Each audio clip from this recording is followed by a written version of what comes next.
আজকে বাড়িতে আমরা পায়েস বানাবো। এখানে প্রায় 2 লিটার, 1 লিটার দুধ আছে না 2 লিটার, এখানে 1 লিটারের একটু বেশি হবে। দুধের পায়েস খাবো, অনেকদিন পায়েস খেতে মন চাচ্ছে। চিনি দিয়েই করো।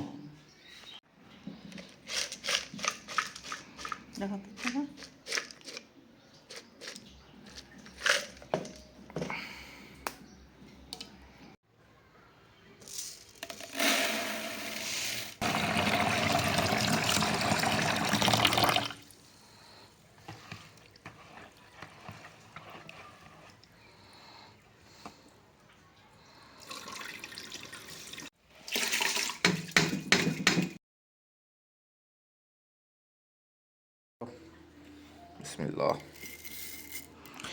পায়েসের মুড়ি খাই। আর একটু দাও, হয়েছে হয়েছে। বিসমিল্লাহ, হাত দিও না। তুমি খাও।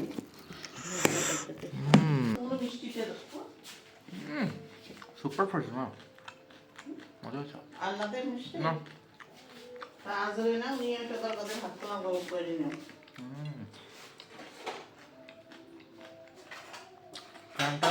পায়েসের স্বাদটা অতুলনীয়। পারফেক্ট দুধ দেবেন, ব্যালেন্স হওয়া।